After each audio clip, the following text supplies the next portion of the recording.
Hello, everybody, and welcome to In the Doll World. I'm your host, Georgette Taylor, and as always, I'm so excited to have you join me for a new episode. And I'm so excited about the guest that I have today. She is an amazing person in the toy industry, and today we have Azhelle Wade. She's also known as the Toy Coach.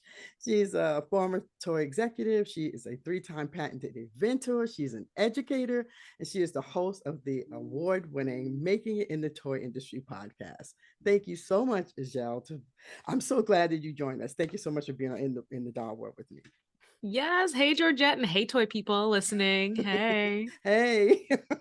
I would love you to share your background and your journey, where you're from, and how you got started in the toy industry. I think that's a fascinating industry.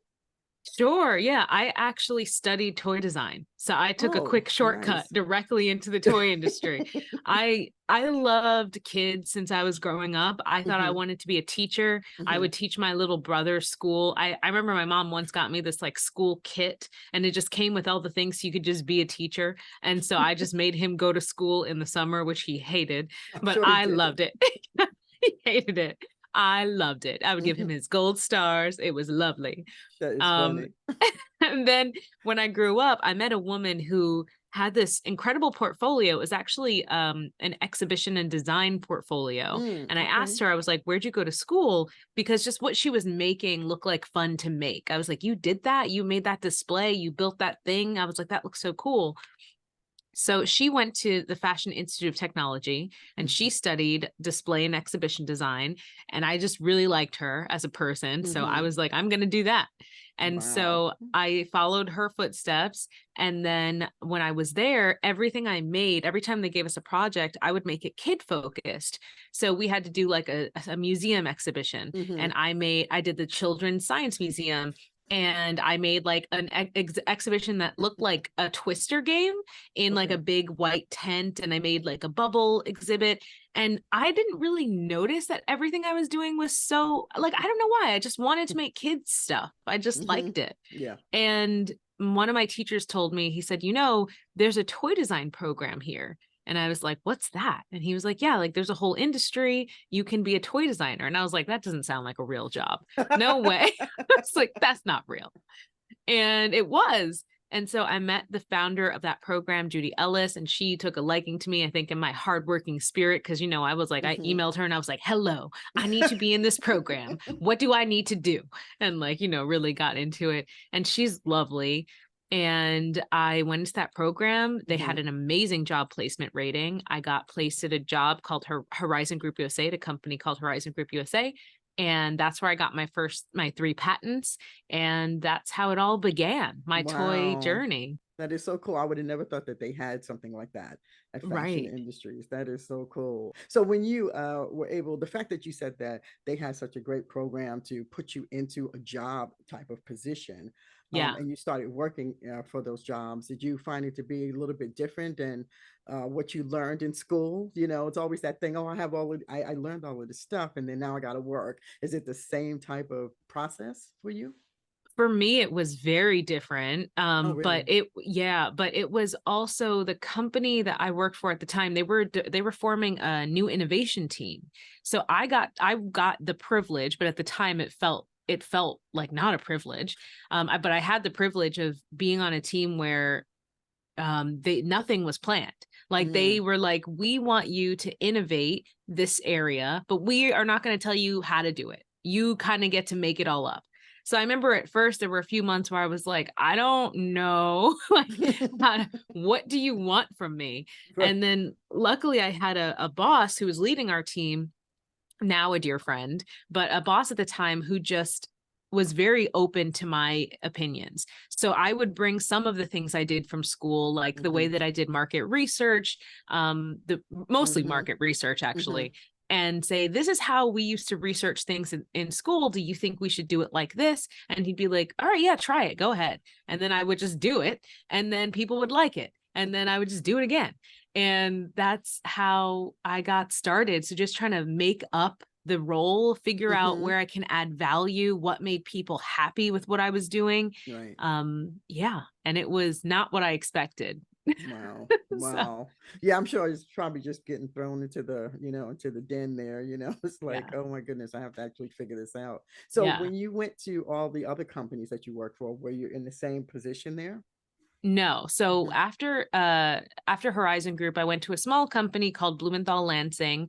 They were a button company primarily, Oh and they wow. wanted to break into arts and crafts. And so at Horizon, my whole career was focused on making arts and crafts products. The patents I have are arts and Okay. crafts toys. Oh wow. So Okay. yeah. So then I go to, Blumenthal Lansing, and I get to just again kind of create what I want to create. And we would design entire programs of buttons and button crafts and plush to pitch to all these major stores, like Joann's Fabrics Hmm. and Craft Yes. was one big Hmm. one. And that was a lot of fun. I got like a full what they call like an end cap Oh placed of a yes. product line that Hmm. I'd created. That Hmm. was great.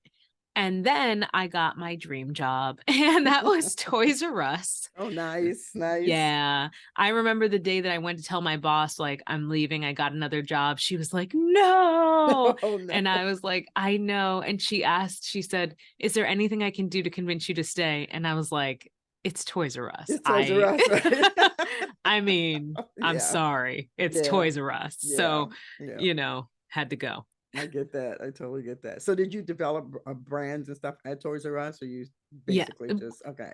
That's what you did Well, there. so I was the director. I was the general manager for design. I think they called Mm. it, the design manager. That's what they call it. Mm-hmm. Okay. Global design manager Okay. at Toys R Us for Mm-hmm. their Girls World brand. So that was Journey Girls, You and Me, Happy Together, Just Mm-hmm. Like Home, Baby So Sweet, and Totally Me. Okay. And so my job was to make sure everything looked the way we wanted it to look. So we would have team meetings, and we would talk about like the line list, like what are we going to pitch for spring 24, let's say. Mm-hmm. And then they'd say, okay, we're going to do a $5 item, a $10 item, a $20 item. These are what the items are going to be. Design team, go design it. So then I Oh, would divvy okay. up the work with myself and people overseas and Mm-hmm. my assistant at the time.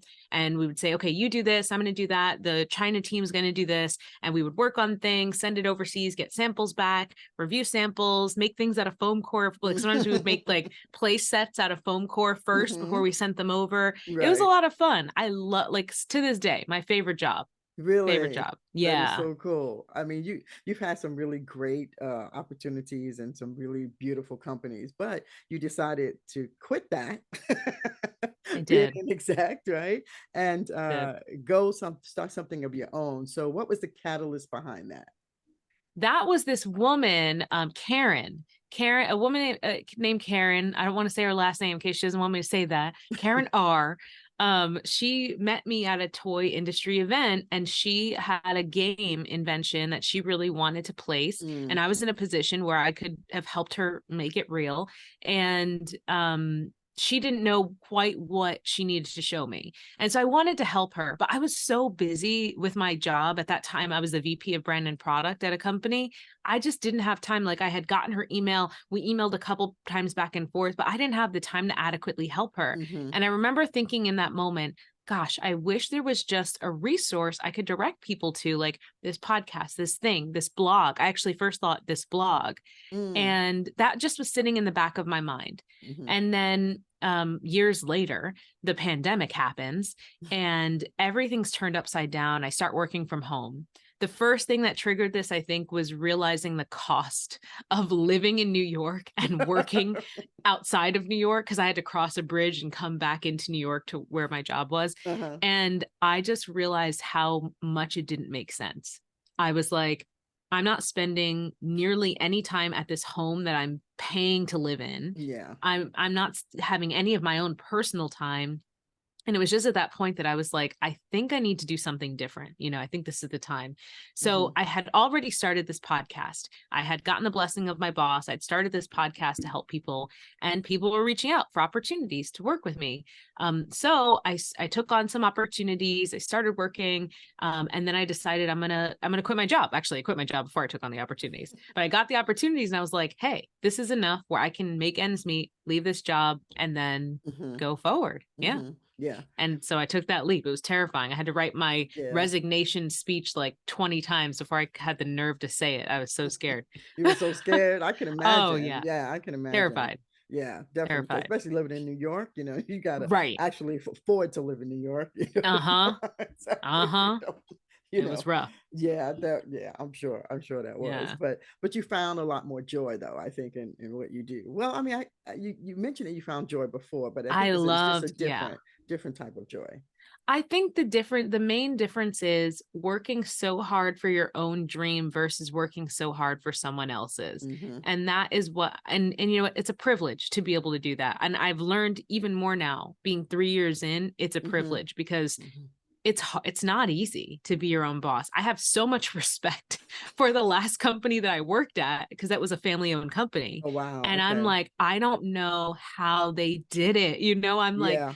they started from nothing just like me. It's and they were huge, multi-million dollar company. So yeah, I respect this journey. I'm Yeah. like, It is a hard road, that's for sure. You have yeah, to be really tenacious and really yeah, believe, I think, in what it is that you're doing. Just yeah, all out. Like no matter what happens, like I still have to believe what I do.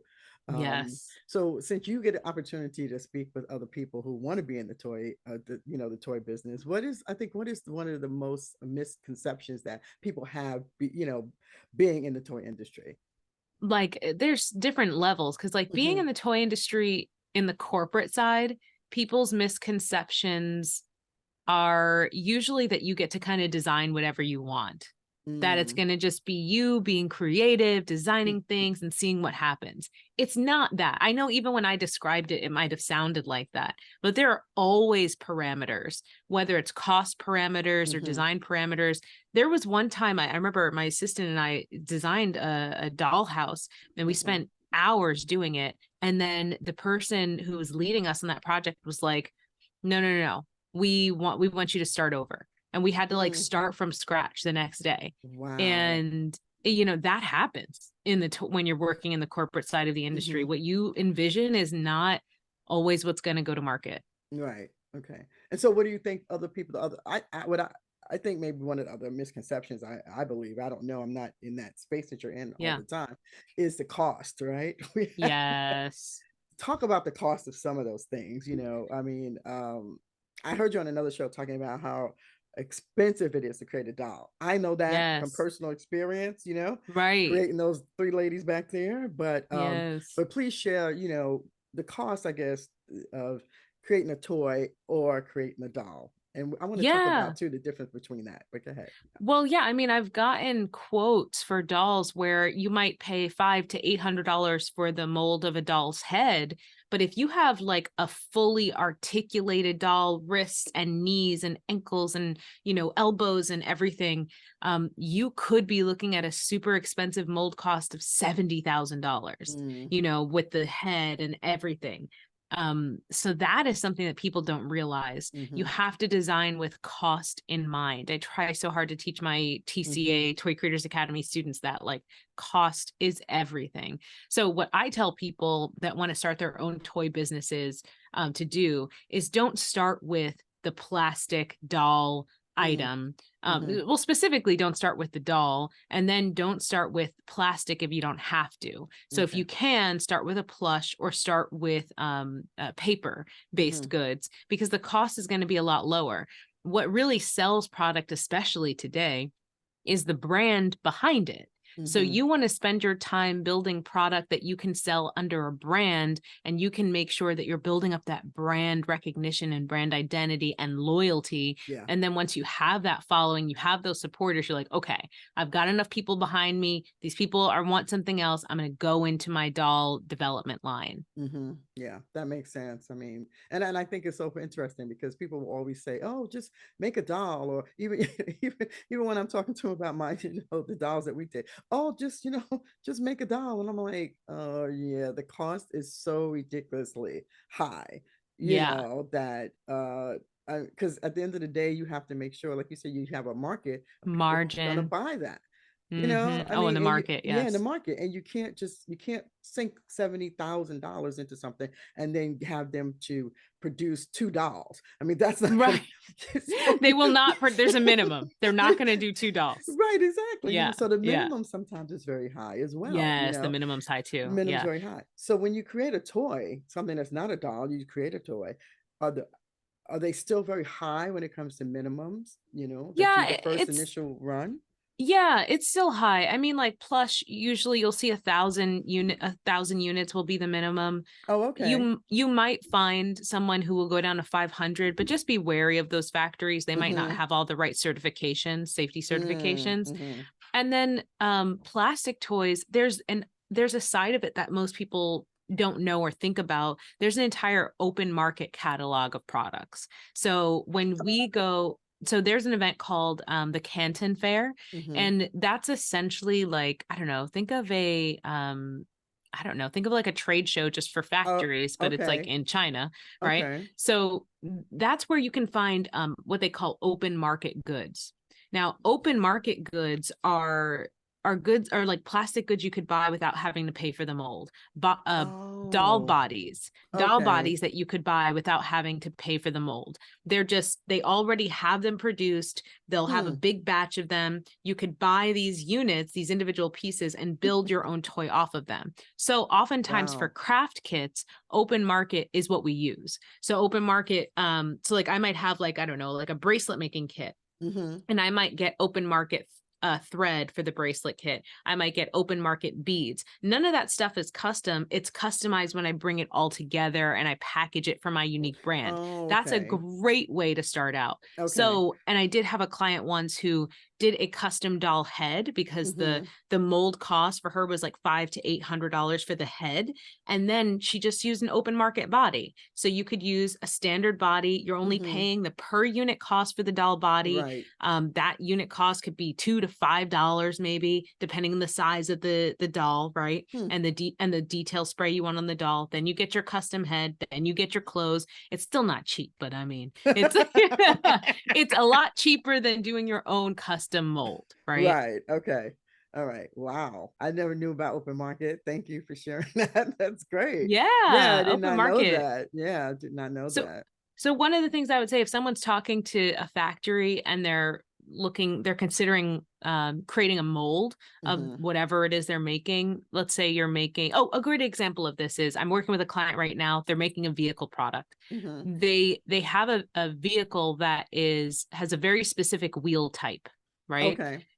But in order for us to mold those wheels, it's going to add a lot of cost, a Right, lot of because that's a cost. separate mold, right? It's For a each and separate mold, and we're mm-hmm. already molding the vehicles custom, Oh, right? okay. So what we're doing instead is we're adjusting. We had the factory look for all these wheels. They literally sent us a photo of piles of wheels, and we had to find the wheels that look as close to what we want as possible. Right, And right. then the factory is helping us adjust the design, the model of the vehicle itself, so we can make it work with open market wheels. So we have this Hmm. custom body, and we'll have these open market wheels. The challenges with Okay. open market is, you got to hope like they stay in They stay. stock, right? Yes, yes, I was gonna Because if say. something happens, you might have some changes. But that's actually a great time to bring up that you'll see a lot of craft kits will say there's a line in them that says like contents and colors may vary, because Okay, I get sometimes that. a Sometimes they bead won't be like available. gold will change a little bit, and Yeah. like they have to, yeah. So Yeah, okay. All right. Now, when you talk about quantities, I mean, do you go there and they have like 100, or do they have like 1,000, or they have 10,000? I mean, what is or it ranges it from, ranges. They okay. could have thousands, but you just never know how many they're selling. Yeah. Open market means anybody can use those. You don't know how many they're Um, selling, and you don't know how many they'll keep making until they're not making them anymore. okay. All right. I get that. That's cool. Didn't never even knew that. That's so cool.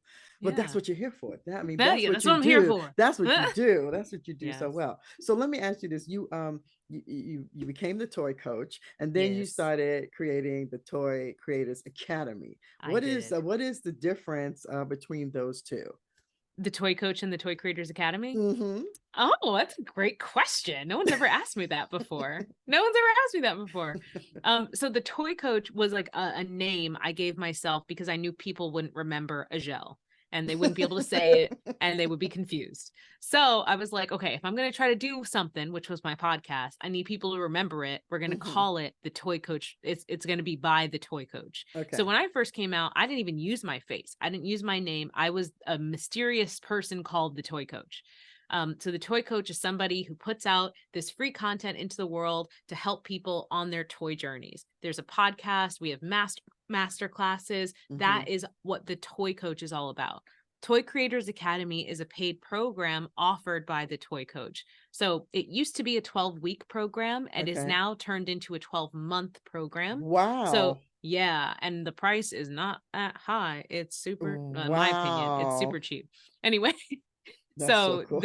for now, when you're listening to this episode, the price. Yeah. Next year, don't find the episode and think next year.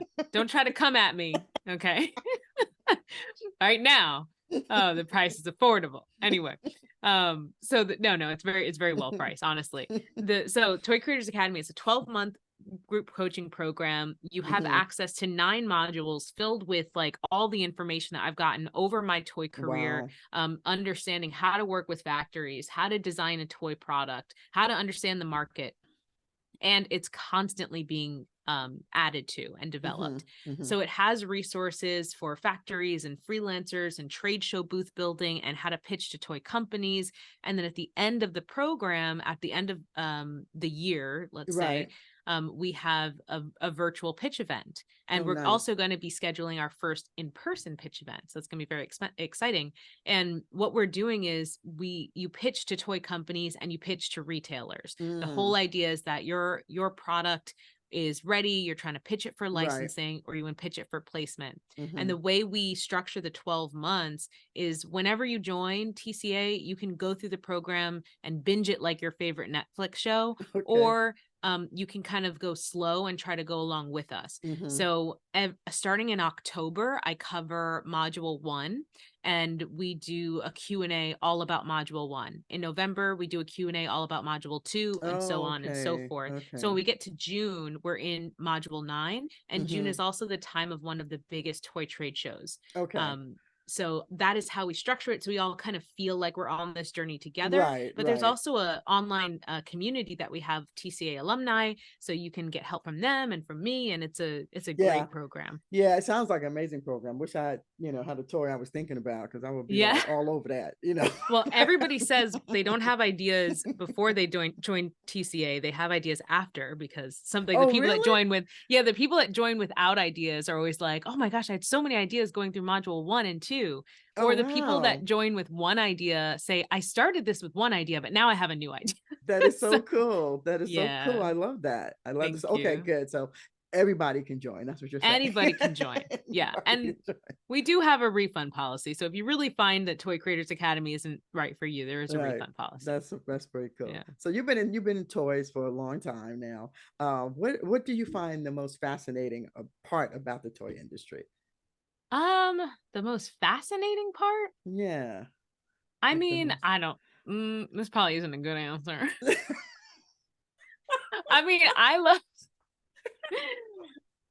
I guess, okay, no, I would say the most interesting part is going. Okay, you want me to answer that question? Ask that question again. What do you find? No, because there's two sides. Because I would feel like the most interesting part is probably the factories. Like when I go and see toys being made, even to this day, or if I get a video from a factory, I just think it's so cool and weird. And like, just like, it's so interesting that this is how something comes together. Like it's just crazy. But then the other side of it is that I love that we can write toys off in our taxes. Because it's research, So I could play with anything, right? I mean, anything. But it literally is like, if I have to buy something for a show segment or for like content for my course, it's work equipment. It's work equipment. It's so true. That is so, never thought about it like that. It's great. I'll never thought about it like that. Did you? So when you were growing up, I know you were a teacher. I know you were, having class with your brother. Were there any kind of toys that you really liked? Where there's like a specific toy that you really love, and what would that be? I was obsessed with Polly Pocket. But I So also cute. really liked the quints, like the little tiny, they were like these little babies you would put in the, well, I Hmm. just love children. I don't know what was happening with me, but yeah, the little quints. Yeah. Okay, the quints and Polly Pockets. That's pretty Yeah. cool. Okay, so one thing I do want to talk about, Uh-huh. I, okay, you being African American woman in the toy Yeah. industry, Yeah. I cannot not talk about that. Yeah. Sure. Go ahead. Go um, for it. I know you definitely have been in many rooms when you're probably the only one there. Yeah. How has that been for you? And have you seen representation grow within the toy industry? And if so, has it really been slow, or do you feel that they're moving at a really good pace now? I think there's definitely an increase in representation in the toy industry. I think largely a large part of it is due to us as other Black women who are Mm-hmm. coming out with these brands that cannot be ignored. Mm-hmm. I don't necessarily see a huge push from the majors, like, Mm-hmm. I mean, but that being said, Right. you know, So they're there are more a lot of, independent. You're saying more it's more, independent. yeah, Mm-hmm. it's more independent. Like the majors now have to cater to everyone and all these different cultures that they were kind of allowed to ignore before because Mm-hmm. society said that was okay. Mm-hmm. And so now, it's hard to say, are there enough Black dolls? Because are there enough Asian dolls? Are there enough, Right. there's so many other, Right. Mm-hmm. um, but the amount of Black owned companies that have come out and that Mm-hmm. have gotten major press and won awards like Toady Awards, it's, Right. which is the Toy of the Year The, awards, mm-hmm. is, I mean, I've never seen anything like it. I Wow. wish that I could be a part of it in that way. I feel, Mm-hmm. one thing people don't know: when you work full time in the toy industry, you're not allowed to work on other projects. Most Oh, jobs don't allow you to work on other toy designs okay. that they don't own. Mm-hmm. So I remember I had several doll ideas for Black dolls, and at the Mm-hmm. time I didn't think they were so revolutionary. Yet today I see them being done, and I'm like, oh Wow. my gosh, I love seeing this being done, but I do wish that I could have done it too. Yeah. Yeah, I get that. Um, Yeah. so yeah, I think it's, I mean, I'm looking right now at, I don't know if you've heard of Dr. Lisa. I've had her on the show. Of course, I've heard of Dr. Lisa. Oh, I love Dr. Lisa. so she sent me Yeah. some gifts. And Nice. this Bow Baby doll, oh my gosh. So This cute. so the Bow Baby doll, what I love about this is Dr. Lisa patented a lock technology for hair so Oh. that dolls can have actual locks, not Mm. braids that look like locks, like Yeah, but for actual real locks. locked Wow. hair.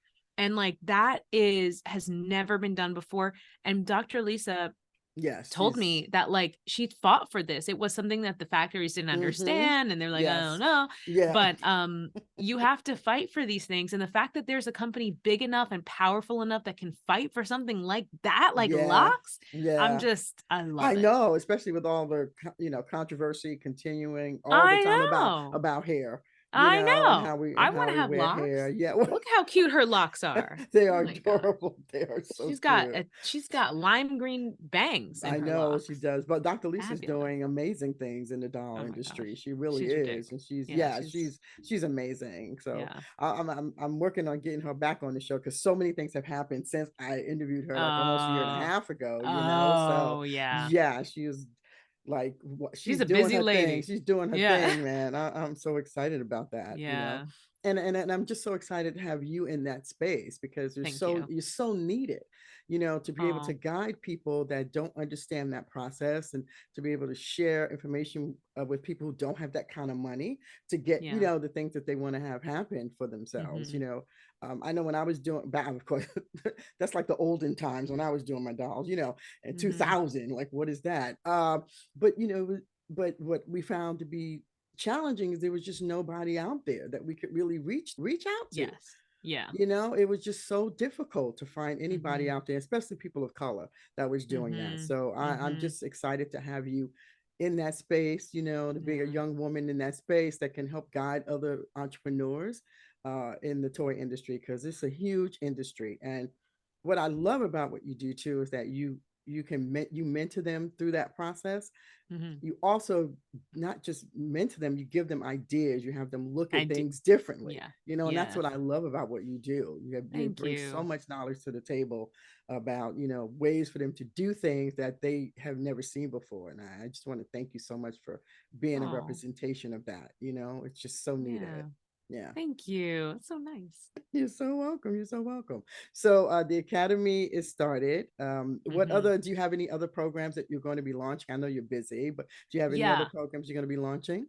Well, no, I do have an accelerator version of Oh, TCA. So okay. yeah, so Mhm. if you are just like, I love this, Azelle, but I want to work with you one-on-one, there is an option for that. Oh, And that's nice. yeah, that's TCA Accelerator. So it's a Hmm. 6-month version of TCA. So you get everything that you get with normal TCA plus me. And it's essentially like having a like a bit like a coach, like on call, a business partner on Oh call. my Like you can say, gosh. like, what's this? Or like, what do you think about this? Or what if the factory said they can't do this? What should I say? Hmm. Things like that. Hmm. And I do communication with my students through WhatsApp, probably because I want to Okay. encourage them to get WhatsApp. Because WhatsApp is the key tool you should use to communicate with factories. Like most Oh, okay. yeah, WhatsApp and WeChat. So yeah, I use WhatsApp so that I can connect with my people in TCA Hmm. Accelerator Hmm. and kind of follow up with them.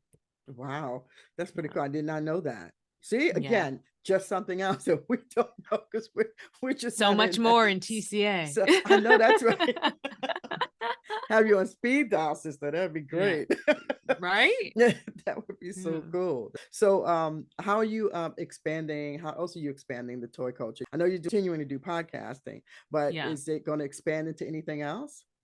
I want to do things, but I need to expand just this first. So Okay. right now, because like every time I look to add something else in my business, I have to look Hmm. at how it either brings new people to TCA Right. or it helps promote the people that have graduated. Yes. So the things that I'm focusing on adding right now are more to promote the people that have graduated. Hmm. So I'm looking to do more scholarship programs. We just had one with Dr. Nice. Lisa to bring 2 people into the program.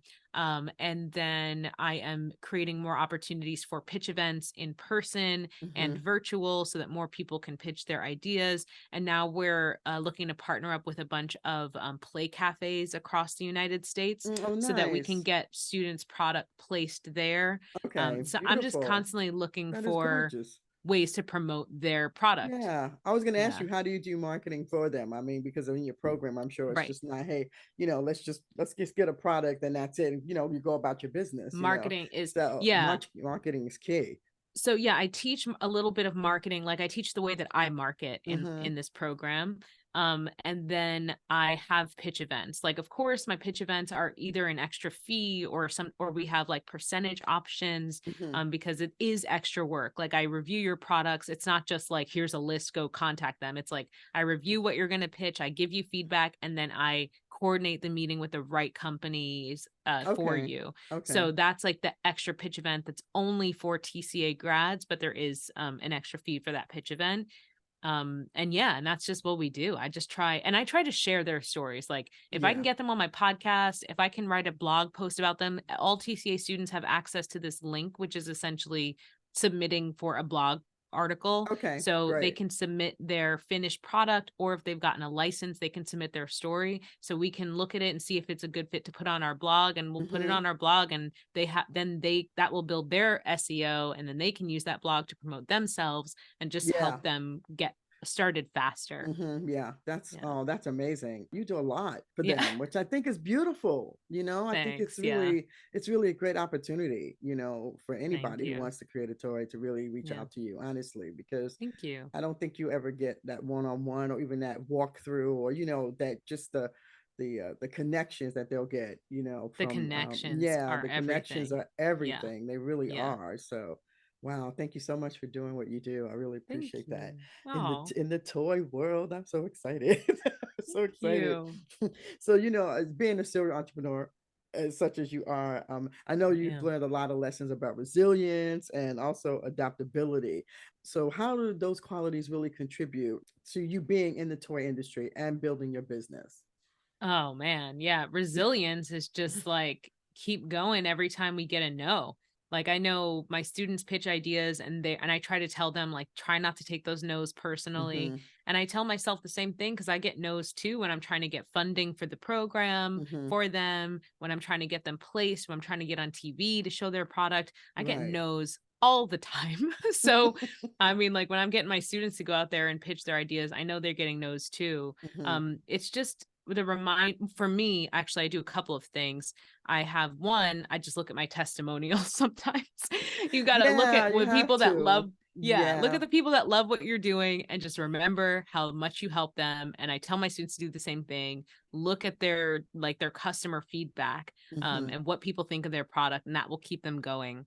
And then the Yeah. second thing, I actually got this tip from, I don't know, some self-help podcast where they said take a photo of yourself as a kid and put it and like print it out and put it somewhere you can see it, and you'll Mm. just anytime you are trying to give yourself negative self talk, you'll look at that picture and say you're negative Mm. self talking that little girl, you know. Oh, Yeah, oh and then my you feel, oh my yeah, goodness, right, wow. it gets That's you so weird. I literally just saw myself there and me thinking about me saying really negative things to her. That would be right. not be cool. Like, Yeah. So then you wow. give yourself grace. You're like, look at that sweet little I girl. And it's like, know. you're like, she's a sweetheart. She's She's a fine. sweetheart. Right. Yeah. Oh, wow. That's Yeah. really great.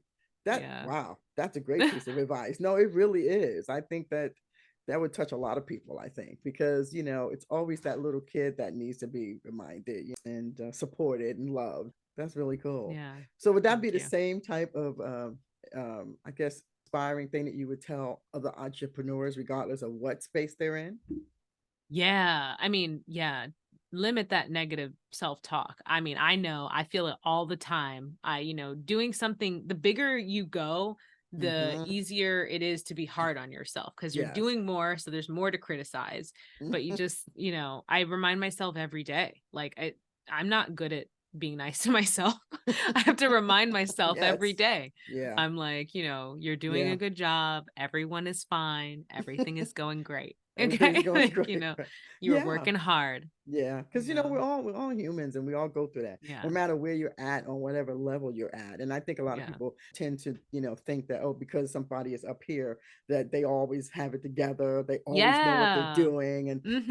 that's not the case. We all suffer from that, imposter syndrome every once in a while, Yes. even no matter how much, good we're doing in the world. So yeah, thank you Yes. for reminding us about that. Well, I want to thank you so much, Azelle, for being on In the Doll World with me. It's been so exciting, and you're just so awesome. And I'm just so happy to have you in the toy space. I just cannot even express how happy I am that you're there. So, can you just share with everybody how they can get in contact with you? All those people now who are running to make toys and hook up with you, just Happily. happily. Happily. If you're interested in Toy Creators Academy, go to toycreatorsacademy.com.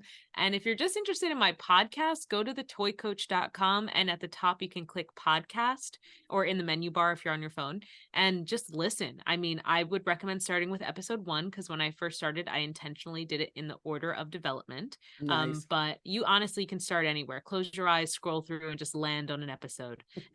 I'm sure you'll enjoy it. I'm sure you definitely will enjoy it. Matter of fact, she gave me an episode that I'm going to check out, and I will definitely do that. So thank you so much again for taking the time and saying yes to be a guest on In the Doll Wall. I'm just thrilled. So thank you again so much. Thank you for having me, Georgette. This was really fun. You're so welcome, love. Okay, bye everybody. Bye. Bye.